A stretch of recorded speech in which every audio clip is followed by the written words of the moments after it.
हरे कृष्ण दोस्तों, मैं हूं अनुज शर्मा। बात बहुत पहले की है, लगभग 15वीं शताब्दी की। भगवान के एक भक्त होते थे कनकदास, ठाकुर जी के अनन्य भक्त। ठाकुर जी के लिए कविताएं गाते थे, पद लिखते थे, बेहद प्रेम करते थे ठाकुर जी से। एक दिन कर्नाटक में उडुपी में भगवान श्री कृष्ण के मंदिर उनको जाने का मौका मिला। मन में बड़ी चाह थी कि आज मेरे प्रभु को साक्षात देखूं, आज मेरे प्रभु से मिलूंगा, प्रभु से मुलाकात करूंगा। जब कनकदास उडुपी के श्री कृष्ण मंदिर के सामने पहुंचे, बड़े भाव विभोर हो गए। मन में चाह थी भगवान को देखने की, बड़ी इच्छा थी भगवान के दर्शन करने की। मंदिर में घुसने लगे तो पुजारी ने रोक दिया। पुजारी ने इसलिए रोक दिया क्योंकि कनकदास निम्न जाति के थे। उन दिनों हमारे समाज में, हमारे देश में जात पात की बड़ी बातचीत होती थी। ये निम्न जाति का, ये उच्च जाति का है, इसको ऐसे रहना चाहिए, उसको वैसे रहना चाहिए। बड़ा भेदभाव था। उसी भेदभाव के चलते, उसी जाति प्रथा के चलते कनकदास को मंदिर में घुसने से रोक दिया गया। कनकदास को बड़ा बुरा लगा। मन में चाह थी भगवान को देखने की, भगवान के दर्शन करने की, बड़ी इच्छा थी, लेकिन पुजारी ने मंदिर में घुसने नहीं दिया। उदास होकर के मंदिर के पीछे चले गए। मंदिर के पीछे वाली दीवार के पास जाकर के बैठ गए और भगवान के भजन गाने लगे। भगवान के लिए जो लिखते थे वो भगवान के लिए गाते थे। आंखों में अश्रु थे और भगवान को याद कर रहे थे, भगवान के लिए भजन गा रहे थे। मन में भाव प्रकट हुआ। भगवान की आवाज आई कि कनक, तुझे मुझसे मिलने से कोई नहीं रोक सकता। तुझे मंदिर में घुसने नहीं दिया गया तो कोई बात नहीं, तू मेरे दर्शन करेगा, मुझसे मिलेगा। बताया जाता है कि मंदिर का जो प्रवेश द्वार था, जहां से मंदिर में सब जाते थे, जहां से भगवान के दर्शन करते थे, भगवान का विग्रह वहां पर अपने आप घूम गया, विपरीत दिशा में, पूर्व से पश्चिम की तरफ चला गया। जिस तरफ कनकदास बैठे हुए थे मंदिर के पीछे, पीछे वाली दीवार पर, और पीछे वाली दीवार अपने आप टूट गई, उसमें एक खिड़की बन गई और कनकदास ने वहां से भगवान के दर्शन किए। भगवान के विग्रह ने मुड़ करके अपने भक्त को दर्शन दिए। भगवान का विग्रह कनकदास की तरफ मुड़ गया।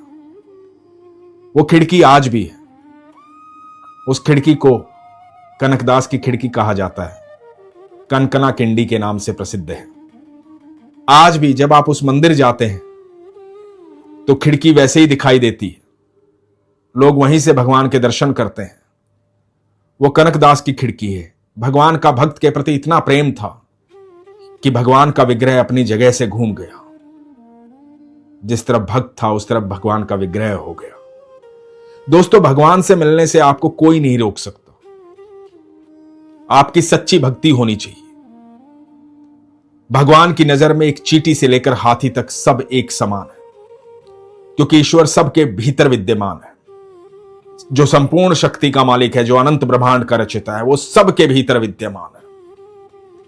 उसकी नजर में सब कुछ संभाव है, सब एक समान है। कोई ऊंचा नहीं है, कोई नीचा नहीं है, कोई छोटा नहीं है, कोई बड़ा नहीं। बताया जाता है कि कर्नाटक में सन 2021 से कनकदास जी के जन्म दिवस पर कनक जयंती के रूप में सरकारी अवकाश की घोषणा भी की गई है। आप कभी जब कर्नाटक जाएं, उडुपी जाएं, तो भगवान श्री कृष्ण के उस मंदिर जाना जहां भक्त के लिए भगवान ने अपना मुख मोड़ दिया था, जहां भक्त के लिए भगवान ने अपनी उपस्थिति बताई थी और यह जवाब दिया था कि मुझ तक पहुंचने के लिए कोई किसी को नहीं रोक सकता। सच्ची भक्ति होनी चाहिए, सच्चा प्रेम होना चाहिए, सच्ची आस्था होनी चाहिए। ईश्वर और आपके बीच में कोई भी नहीं है, किसी प्रकार की कोई दीवार नहीं है, कोई आ भी नहीं सकता। ईश्वर से हमारा सीधा संबंध है, गहरा संबंध है। जब हम धरती पर जन्म लेते हैं तो हमारी मां और हमारे बीच में एक और नाल होती है, जिसे जन्म लेते ही डॉक्टर काट देता है, हमें डिस्कनेक्ट कर देता है, अलग कर देता है। उससे पहले जो मां खा रही होती है वही हम खा रहे होते हैं। उससे पहले हम मां के गर्भ में होते हैं। जब और नाल कट जाती है तो हम सांसारिक हो जाते हैं, मां से अलग हो जाते हैं। लेकिन एक और नाल हमारे और ईश्वर के बीच में, जिसे इस अनंत ब्रह्मांड में कोई नहीं काट सकता, कोई अलग नहीं कर सकता। उसमें ऊर्जा का प्रवाह कम हो जाता है जब हमारा विश्वास कम होता है। और जैसे ही हमारा विश्वास प्रगाढ़ होता है, उस और नाल में, उस संबंध में ऊर्जा का प्रवाह तेजी से बढ़ना शुरू हो जाता है। और वो ऊर्जा का प्रवाह जब बढ़ता है तो वो व्यक्ति जो भगवान की भक्ति में लीन होता है, भगवान के सानिध्य में होता है, उसकी ऊर्जा बदल जाती है। एक सकारात्मक ऊर्जा का घेरा उसके चारों तरफ बन जाता है जो उसको सुरक्षित रखता है। उसे कोई नकारात्मक ऊर्जा कभी भेद नहीं सकती। ऐसा व्यक्ति जो ईश्वर के सानिध्य में होता है, उसके और ईश्वर के बीच का जो संबंध है, उसमें ऊर्जा का प्रवाह इतना तीव्र गति से बहता है कि उस व्यक्ति में इतनी ऊर्जा होती है कि उसके चेहरे पर अपने आप चमक आ जाती है। जो उसके सानिध्य में, उसके साथ भी रहता है, उसके संग भी रहता है, उसका दोस्त, उसका मित्र, उसका परिवार, उसके व्यवहार में भी बदलाव आ जाता है, क्योंकि भगवान के द्वारा ऐसा व्यक्ति प्रकाश पुंज के रूप में बदल दिया जाता है। और जहां प्रकाश होता है वहां कभी अंधकार नहीं हो सकता। और इस ऊर्जा का प्रवाह तेजी से बहेगा कैसे, प्रवाह कैसे होगा? जब हम नाम जाप करेंगे, प्रगाढ़ विश्वास करेंगे, भगवान में सच्ची आस्था रखेंगे, सरल स्वभाव रखेंगे, संभावी रहेंगे, जब हम हर जीव को एक समान रूप से देखना शुरू करेंगे। भगवान श्री कृष्ण श्रीमद् भगवद गीता में कहते हैं, जब तुम ब्राह्मण और चंडाल को एक भाव से देखना शुरू कर दो, तब तुम मेरे हो जाते हो। जब तुम संभाव में आ जाते हो, जब तुम मेरे हो जाते हो। भगवान श्री कृष्ण कहते हैं, निष्काम कर्म कर और संभाव में रह। मैं हर पल, हर क्षण तेरे साथ रहूंगा। हर पल तू मेरे साथ रहेगा। और जो भगवान के साथ रहता है, उसे जीवन में कभी घबराने की, डरने की, भयभीत होने की कोई आवश्यकता नहीं होती। क्योंकि दुनिया में ऐसा कोई डर नहीं है, ऐसा कोई भय नहीं है जो ईश्वर का सामना कर पाए। ऐसी कोई मुसीबत नहीं है जो ईश्वर का सामना कर पाए। आपके लिए आपकी मुसीबत बड़ी हो सकती है, लेकिन ईश्वर के लिए वो कुछ भी नहीं है, क्योंकि ईश्वर सबसे बड़े हैं। ईश्वर के सामने किसी का आकार बड़ा नहीं। तो इसलिए हमेशा कहता हूं, सरल रहो, सच्चे रहो, संभावी रहो, प्रेम से रहो। सबके भीतर ईश्वर को विद्यमान देखो। भगवान श्री कृष्ण श्रीमद् भगवद गीता में कहते हैं, तू सबके भीतर मुझे समाहित जान। मैं सबके भीतर विद्यमान हूं। जब ऐसा नजरिया हो जाएगा, जब संभावी हो जाएंगे, सबको एक समान देखने लगेंगे, तो आप यकीन मानना दोस्तों, आपके जीवन का रथ स्वयं भगवान श्री कृष्ण चलाएंगे। और जब भगवान श्री कृष्ण जैसा सारथी होगा, तो महाभारत कितनी भी बड़ी हो, आप निश्चित तौर पर विजयी। गोकुल में रहती थी आनंदी बाई। आनंदी बाई ठाकुर जी की अनन्य भक्त थी। गोकुल में विवाह हुआ था उसका।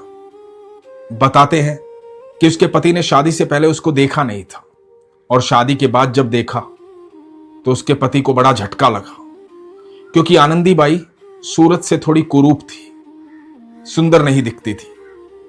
पति ने सिर्फ इस बात के लिए उसको छोड़ दिया और दूसरी शादी कर ली। पर आनंदी बाई तो आनंदी बाई थी, भगवान की अनन्य भक्त थी। मन में भाव आया कि गोकुल मेरी ससुराल है, सौभाग्य से गोकुल मिला है, छोड़कर नहीं जाऊंगी, यहीं रहूंगी, अपनी ससुराल में ही रहूंगी। कोई बात नहीं, पति ने छोड़ दिया तो मेरे ठाकुर जी की सेवा करूंगी। और गोकुल में एक कमरा लेकर के रहने लगी। भगवान श्री कृष्ण की अनन्य भक्त थी, ठाकुर जी की सेवा करने लगी। सारा दिन भगवान से बातें करती, उनकी आराधना करती, उनका ध्यान करती, आते जाते सभी साधु संतों की सेवा करती। वो कुरूप थी, इसलिए ज्यादा किसी के पास बैठती नहीं थी, ज्यादा से ज्यादा समय भगवान श्री कृष्ण के साथ बिताती थी। उसको इस बात का भी दुख नहीं था कि उसके पति ने उसको छोड़ दिया था। वो सोचती थी कि जो मेरे भगवान करते हैं वो सही करते हैं, ये कृष्ण कन्हैया की लीला है, वो जैसा चाहे वैसा करें, जो भी उन्होंने किया है बिल्कुल सही किया है, जो वो करेंगे अच्छा ही करेंगे। ये पूरा विश्वास था आनंदी बाई को। एक दिन हुआ यूं, गोकुल में श्री कृष्ण लीला का आयोजन होना था। श्री कृष्ण लीला के आयोजन के लिए सब लोग इकट्ठा हुए। अब श्री कृष्ण की लीला होनी है, उसके आयोजन की तैयारी होनी है, तो अलग अलग पात्र चुने जाने हैं जो श्री कृष्ण लीला में हिस्सा लेंगे।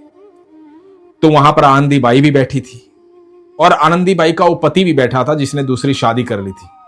वो अपने बच्चों के साथ बैठा था। काफी समय बीत गया था, सब लोग बैठे हुए थे। श्री कृष्ण लीला के बारे में जिक्र चल रहा था, चर्चा चल रही थी कि कौन किस पात्र को निभाएगा, कौन किस पात्र को निभाएगा।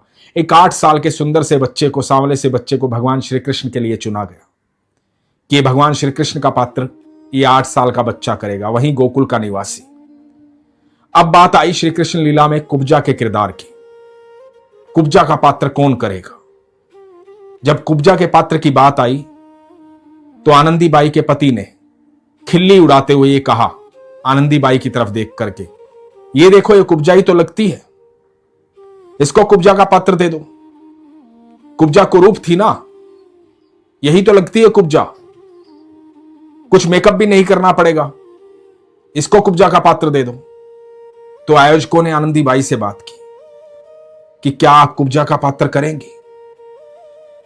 ये सुनते ही आनंदीबाई अति प्रसन्न हो गई, बड़ी खुश हो गई कि मेरे ठाकुर की लीला में मुझे कोई पात्र करने को मिलेगा। आनंदीबाई ने तुरंत हां कर दी, कहा कि मैं करूंगी। उसके बाद आनंदीबाई वहां से उठ करके अपने घर गई, अपने ठाकुर जी के पास, अपने कृष्ण कन्हैया के पास बैठ करके उनसे बतियाने लगी, उनको बताने लगी कि आज श्री कृष्ण लीला के आयोजन की बात चल रही थी। कृष्ण लीला के सब पात्र चुने जा रहे थे, मुझे भी कुब्जा का किरदार मिला है, मैं आपकी लीला में कुब्जा बनूंगी। बहुत बहुत आभारी हूं आपकी कि आपने अपनी लीला में मुझे पात्र चुना, मैं कुब्जा का पात्र निभाऊंगी।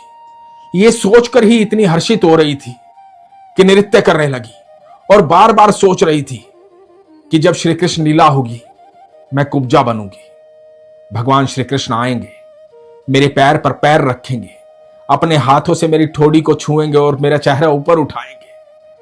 ये सोचकर ही आनंद में झूम रही थी। आखिर वो दिन आ गया जब श्री कृष्ण लीला का आयोजन होना था। भगवान श्री कृष्ण की लीलाएं दिखाई जा रही थी। उस लीला में भगवान श्री कृष्ण का मथुरा गमन हुआ। जब भगवान श्री कृष्ण मथुरा आते हैं, मथुरा के बाजार में घूम रहे होते हैं, तो रास्ते में मिलती है कुब्जा। कुब्जा का किरदार निभा रही थी आनंदीबाई। तो 8 साल के नन्हे से कृष्ण कुब्जा के पास पहुंचते हैं, कुब्जा के पैर पर पैर रखते हैं, और जब पैर पर पैर रखते हैं और अपने हाथों से आनंदीबाई की ठोड़ी को छूते हैं, क्योंकि आनंदीबाई कुब्जा बनी हुई है। आनंदीबाई के शरीर में सिरहन हो रही है, कांप रही है वो, क्योंकि बहुत दिनों से इंतजार कर रही थी इस पल का। जब भगवान श्री कृष्ण आनंदीबाई बनी कुब्जा के ठोड़ी पर अपना हाथ रखते हैं और चेहरे को ऊपर उठाते हैं और चेहरे से वो घूंघट हटता है, तो सब देखते रह जाते हैं, सबकी आंखें फटी की फटी रह जाती हैं। सबने अचानक से देखा कि ये क्या हुआ। आनंदीबाई का चेहरा बदल गया, वो कुरूप नहीं रही, वो बहुत सुंदर हो गई है, उसकी कुरूपता खत्म हो गई है। और ये कोई नाटक नहीं था, ये वास्तविकता थी। सब देख करके हैरान थे कि ये कैसे हुआ, ये कैसे संभव है। आनंदीबाई का पति भी वहां आया था। सब लोगों ने आनंदीबाई को पहले भी देखा था, लेकिन आज जैसा रूप आनंदीबाई का कभी नहीं देखा था। सब हैरान थे। गोकुल की यह सत्य घटना है।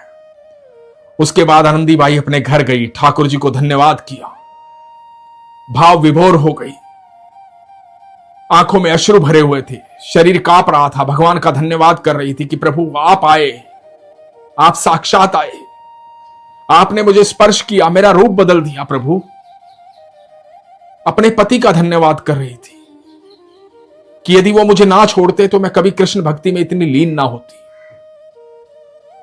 यदि वो आयोजकों को ये ना कहते कि इस पात्र के लिए मुझे चुना जाए, तो भगवान कभी मुझे स्पर्श ना करते। ठाकुर जी ने मुझे स्पर्श किया है। सब लोग आनंदीबाई को देखने आए, सबने आनंदीबाई के बदले हुए रूप को देखा। सब इस चमत्कार से हैरान थे और आनंदीबाई बस यही कह रही थी, जो मेरे कृष्ण करते हैं ना वो अच्छा ही करते हैं, मेरे कृष्ण सदैव अच्छा करते हैं, जो उन्होंने किया अच्छा ही किया है, वो हमेशा सब अच्छा ही करते हैं। आनंदीबाई तब भी खुश थी जब उसके पति ने उसको घर से निकाला था, तब भी उसके शब्द यही थे कि मेरे कृष्ण जो करते हैं अच्छा ही करते हैं। और आज जब वो कुरूप से सुंदर हो गई थी, तब भी उसके शब्द यही थे कि मेरे कृष्ण जो करते हैं वो अच्छा ही करते हैं। दोस्तों, आपके भीतर कितने भी अवगुण हो, आपको दुनिया किसी भी नजर से देखे, यदि आप ईश्वर के सानिध्य में हैं तो आपके शरीर की ऊर्जा बदल जाएगी। आज जो लोग आपकी बुराई कर रहे हैं, आपके अंदर खामियां ढूंढ रहे हैं, आपके अंदर खामियां बता रहे हैं, आप एक बार ईश्वर के सानिध्य में आइए, फिर देखिए उनकी बोली बदल जाएगी, उनके विचार बदल जाएंगे। कभी भी वृंदावन जाना, कुंज की गलियों में देखना, जो लोग ठाकुर जी से मिलकर आते हैं, मंदिर से बाहर निकलते हैं, उनके चेहरे पर एक अद्भुत तेज होता है। इतना तेज होता है, इतना सौंदर्य होता है जिसका वर्णन नहीं किया जा सकता। यह सिर्फ दर्शन मात्र से होता है। और यदि आप निरंतर भगवान के सानिध्य में रहें तो भगवान आपको स्पर्श करते हैं, और जब ठाकुर जी आपको स्पर्श करते हैं तो आपकी ऊर्जा बदल जाती है। आप साधारण नहीं रहते हैं, आप विशेष हो जाते हैं। जब आपकी ऊर्जा बदल जाएगी तो आप खुद प्रकाशमान हो जाएंगे, और जब आप प्रकाशमान हो जाएंगे तो आपके आसपास कभी अंधकार नहीं रहेगा, कभी कोई आपके भीतर खामी नहीं निकाल पाएगा। आपके भीतर एक ऐसी सुंदरता जन्म लेगी जो कभी खत्म नहीं होगी। शरीर का सौंदर्य उम्र के साथ साथ ढल जाता है, लेकिन भक्ति का सौंदर्य जैसे जैसे भक्ति बढ़ती है वैसे वैसे वो सौंदर्य बढ़ता रहता है। यदि सही मायने में खूबसूरत होना चाहते हो, सुंदर होना चाहते हो, तो विश्वास रखो ईश्वर पर। जैसे आनंदीबाई कहती है कि जो किया मेरे कृष्ण ने किया, जो वो करते हैं अच्छा ही करते हैं, तो यकीन मानना आपके जीवन में जो कुछ भी घटित हो रहा है उसे ठाकुर जी ही कर रहे हैं, और जो भी हो रहा है वो आपके अच्छे के लिए हो रहा है। क्योंकि हम साधारण लोग हैं, परिणाम नहीं जानते, सिर्फ आज को देख रहे हैं, हमें नहीं पता कि कल क्या होगा। लेकिन हमारे ईश्वर सब कुछ जानते हैं, और यकीन मानना हमारे ईश्वर ने हमारे संरक्षण की, हमारी विजय की सारी व्यवस्था कर रखी है। इसलिए यदि प्रकाशमान होना चाहते हो तो सही ऊर्जा के सानिध्य में आओ। सही ऊर्जा कौन है? भगवान श्री कृष्ण, ठाकुर जी। जब उनके सानिध्य में रहोगे तो स्वयं भी प्रकाशमान रहोगे, और आसपास जितने लोग हैं उनको भी प्रकाशमान कर पाओगे। इसलिए सच्चे हृदय से, सच्चे विश्वास से निरंतर भगवान को यह धन्यवाद करो कि प्रभु जो आपने दिया है वो काफी है। मैं उसके लिए आपका आभारी हूं और हमेशा आपके सानिध्य में रहना चाहता हूं। बस हमेशा मुझे अपने सानिध्य में रखना। इस विश्वास के साथ प्रार्थना करो कि आपका आज भी भगवान के द्वारा रचा गया है और आपका कल भी भगवान के द्वारा रचा जाएगा। इसलिए दुख और सुख का समान रूप से स्वागत करो। दुख आए तो उसको कहो कि आओ, तुम्हारा स्वागत है, मेरे पास भगवान श्री कृष्ण है, आओ तुम्हें मिलवाता हूं। जिस दिन इतना विश्वास आपके भीतर आ जाएगा, उस दिन आप यकीन मानना दुख सदा सदा के लिए गायब हो जाएगा। कभी आप प्रयागराज के पास एक गांव में एक महिला रहती थी। महिला के पति बैकुंठ धाम चले गए थे, अकेली रहती थी और कोई था नहीं उसका। उसको लगा कि यहां से छोड़कर माता पिता के घर चली जाऊं, और तो कोई है नहीं मेरा। तो माता पिता का घर भी पास के ही गांव में था। अपने माता पिता के घर चली गई, माता पिता की सेवा करने लगी। इकलौती बेटी थी। अब लेकिन उसका अकेलापन जो था वो उसे खाता था। माता पिता की सेवा तो करती थी, लेकिन बड़ा अकेला अकेला महसूस करती थी। समझ में नहीं आ रहा था क्या करूं क्या ना करूं। किसी ने सलाह दी कि तुम भगवान की शरण ले लो, ठाकुर जी की सेवा किया करो, लड्डू गोपाल ले आओ, उनसे बातें करो। मन की बातें उनसे करोगी, उनकी सेवा करोगी, दिन ऐसे ही कट जाएंगे और भगवान की सेवा हो जाएगी, नाम जाप हो जाएगा। अच्छे कर्म हो जाएंगे, बैकुंठ धाम चली जाओगी। तो भगवान की सेवा करो। मन में यह भाव जागृत हो गया कि ठीक है, माता पिता की सेवा के साथ साथ लड्डू गोपाल की सेवा करूंगी। लड्डू गोपाल ले आई। अब लड्डू गोपाल की सेवा करने लगी। माता पिता की सेवा करती थी, लड्डू गोपाल की सेवा करती थी। अब दिन का पता ही नहीं लगता था, भगवान की सेवा में पूरा दिन कहां चला जाता था। धीरे धीरे समय बीतने लगा और उसके माता पिता बैकुंठ धाम चले गए। अब घर में रह गई वो अकेली और उसके लड्डू गोपाल। अब सारा दिन लड्डू गोपाल से बातें करती थी, उनसे प्रेम करती थी। पोशाक धारण करवाना, श्रृंगार करना, स्नान करवाना, शयन करवाना, उनके साथ बैठ करके बातें करना, यही दिनचर्या थी। जब मोहल्ले में बैठती थी बाकी महिलाओं के साथ तो उनसे भी यही बातें करती थी। मेरे ठाकुर जी ऐसे, मेरे ठाकुर जी ऐसे, मेरे कन्हैया ऐसे, मेरे कन्हैया ऐसे। अरे बड़े नखरे दिखाते हैं। कई बार तो पोशाक नहीं पहनते हैं, अपनी बांसुरी फेंक देते हैं, दूध पीने से मना कर देते हैं। अरे कभी यहां से उठ करके वहां जाकर के बैठ जाते हैं। मेरी तो समझ में ही नहीं आता। कई बार तो मुंह फुला लेते हैं, भोग ही नहीं लगाते, बड़ी जिद करते हैं। कई बार कहते हैं कि ये नहीं खाना, कई बार कहते हैं वो नहीं खाना, लेकिन बड़ा प्रेम करते हैं मुझसे। इतना प्रेम करते हैं कि जब भी मैं बातें करती हूं बड़े ध्यान से सुनते हैं, मेरे सारे कष्ट जानते हैं, बेहद प्रेम करते हैं। मुझे बता देते हैं कि मैया आज मेरा ये खाने का मन है, मैया आज मैं यहां बैठकर तेरी बातें सुनूंगा। मुझसे बातें भी करते हैं, नाराज भी होते हैं। सब महिलाओं को सारा दिन अपने लड्डू गोपाल की बातें बताती थी। बाकी महिलाएं इस महिला के जाने के बाद ये कहती थी ये पागल हो गई है, इसको लगता है इसके घर ठाकुर जी रहते हैं, इसको लगता है कृष्ण कन्हैया सारी दुनिया छोड़कर इसके घर में आकर के बैठ गए, एकदम पागल हो गई है। इसके मुंह पर कोई कुछ नहीं कहता, पीछे से लोग बुराई करते, लेकिन महिला थी, साथ में बैठती थी, बातें करती थी, इसलिए कोई ज्यादा बुरा भी नहीं मानता था। सोचता था कोई बात नहीं, थोड़ी देर बोल लेगी, उसके बाद हमारी भी सुनेगी। ऐसे ही समय व्यतीत हो रहा था। एक दिन मोहल्ले की सब महिलाओं ने कहा कि सुनो, हम सब प्रयागराज जा रहे हैं कुंभ में स्नान करने, तुम चलोगी? तो इसने कहा कि मैं चलना तो चाहती हूं, लेकिन मेरे लड्डू गोपाल का क्या होगा, मेरे ठाकुर का क्या होगा? मैं उससे बात करती हूं, उसको समझाती हूं, फिर मैं तुम्हारे साथ चलूंगी। तो सब महिलाओं ने कहा कि ठीक है, तुम बता देना, हम कल सुबह निकलेंगे। तो इसने कहा कि ठीक है, कल सुबह निकलेंगे तो मैं आज शाम को बता दूंगी। अब अपने घर के अंदर गई, अपने लड्डू गोपाल से जाकर के कहा कि सुनो, कल सुबह प्रयागराज जाना है कुंभ का स्नान करने के लिए। मैं स्नान करना चाहती हूं। अब जीवन में जितने पाप किए हैं वो पाप भी तो धोने पड़ेंगे ना, संगम पे स्नान करूंगी। तो तुम यहीं रहना, भोग की व्यवस्था करके जाऊंगी, घर में खेल लेना, इधर उधर जहां मन करे बैठ जाना, उछल लेना, कूद लेना, जो मन करे वो कर लेना। कल शाम तक आ जाऊंगी, बस दिन भर की ही तो बात है, तुम आराम से रह लेना, सारे भोग की व्यवस्था करके जाऊंगी, चिंता मत करना। तो इसे लगा ठाकुर जी कह रहे हैं नहीं नहीं भैया मैं साथ चलूंगा, तुम अकेली क्यों जाओगी, तुम्हारा कौन ख्याल रखेगा वहां, मुझे साथ लेके जाना, मुझे साथ चलना है, मैं भी साथ चलूंगा, अकेली नहीं जाओगी तुम। और ये कहती अरे सब महिलाएं जा रही हैं, सबके साथ जा रही हूं, अकेली थोड़ी जा रही हूं, इसलिए तुम यहीं रहना, चुपचाप घर में रहना, कभी कभी अकेले भी रहा करो। और शाम को बाकी महिलाओं को इसने कह दिया कि ठीक है कल सुबह मैं भी चलूंगी।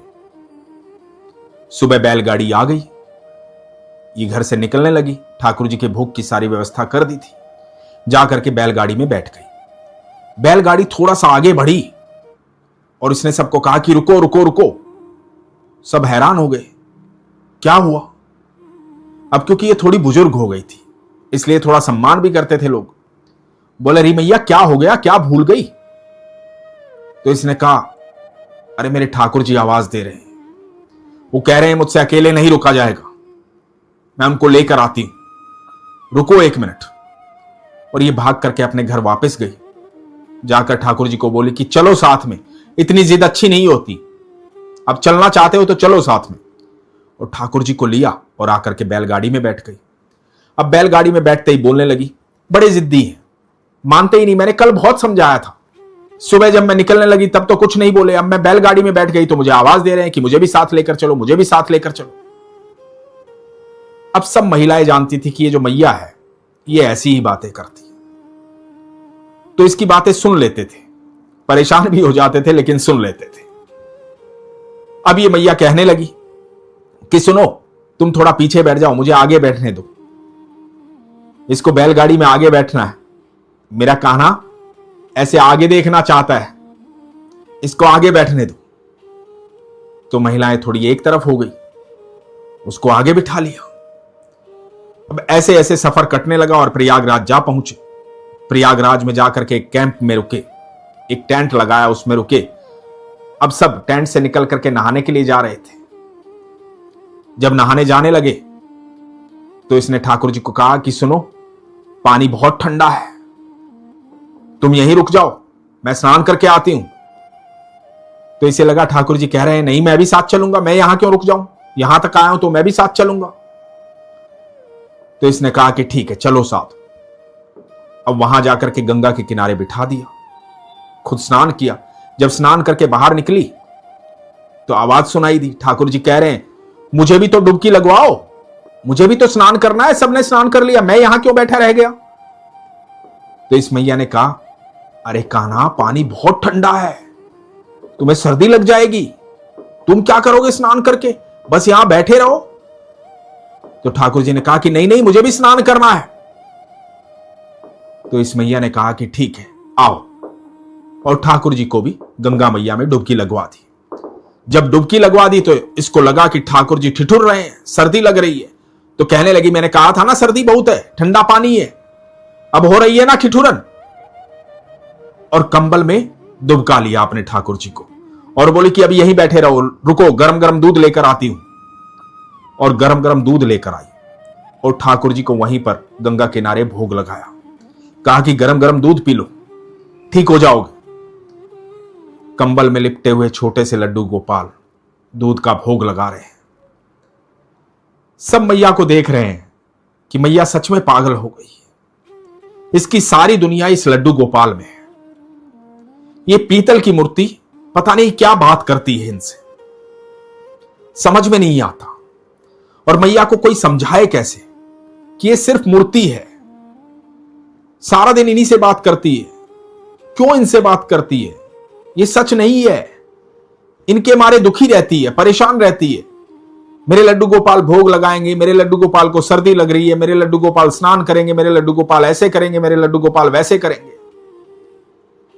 किसी के अंदर इतनी हिम्मत नहीं थी कि इन मैया को समझाए और कहे कि ये मूर्ति है, ये भगवान नहीं है।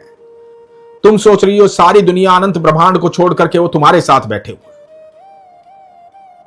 लेकिन कोई ये बात कह नहीं सकता था। मैया ने लड्डू गोपाल को लिया, वापस अपने टेंट में गए।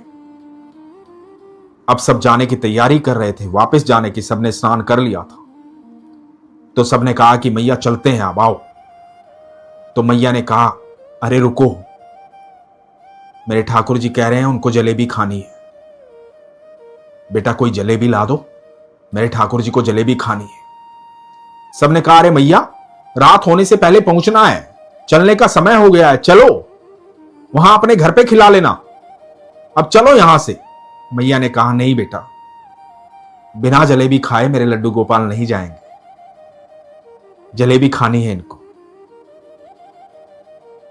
तो उन महिलाओं के साथ एक पुरुष आया था, उसने कहा इस मैया को खुद ही खानी होगी जलेबी, इसलिए भगवान का बहाना कर रही है, लेके आता हूं नहीं तो नहीं मानेगी। वो जाकर के जलेबी लेकर आया और कहा लो मैया जलेबी, खिला लो अपने लड्डू गोपाल को। मैया ने लड्डू गोपाल के सामने जलेबी रखी, अपनी साड़ी के पल्लू से पर्दा किया और कहा कि ठाकुर जी भोग लगा लो। थोड़ी देर बाद साड़ी के पल्लू का पर्दा हटाया, जलेबी ज्यों की त्यों रखी थी। वो आदमी बोला हो गया, लग गया भोग, अब खा लो ये जलेबी, तुम्हें खानी थी ना। अरे पीतल की मूर्ति है, ये कहां जलेबी खाएगी, मैया कैसी बात करती हो तुम भी। वो थोड़ा चिड़चिड़ा हो गया था। मैया ने कहा नहीं बेटा ऐसी बात नहीं है, पता है जलेबी क्यों नहीं खाई, ये असली घी की जलेबी नहीं है, ये नकली घी की जलेबी है जो तुम लाए हो। मेरा कान्हा असली घी की जलेबी खाएगा, उसे असली घी की जलेबी खानी है। तुम असली घी की जलेबी लेकर आओ, तब खाएगा मेरा कान्हा। अब ये आदमी और चिड़चिड़ा हो गया था। बोला, अच्छा असली घी की जलेबी खाएगा, ठीक है, मैं लेके आता हूं असली घी की जलेबी।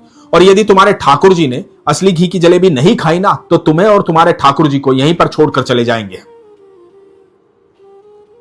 उस मैया ने बड़े सहज भाव से कहा, बेटा असली घी की जलेबी आएगी तो मेरे कान्हा जी जरूर खाएंगे। और यह आदमी चिड़चिड़ा होकर के गया असली घी की जलेबी लेने। जलेबी लेकर आया और ला करके मैया को दी और कहा, लो लगाओ भोग।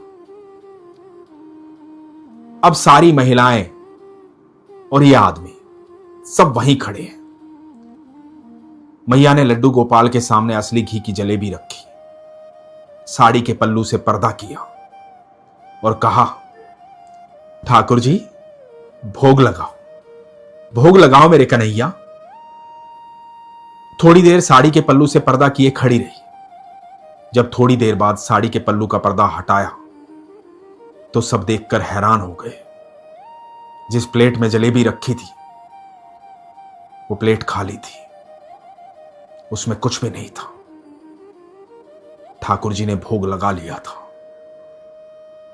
सब हैरान हो गए थे, स्तब्ध हो गए थे देख करके। सबके बीच में लड्डू गोपाल ने भोग लगा लिया था।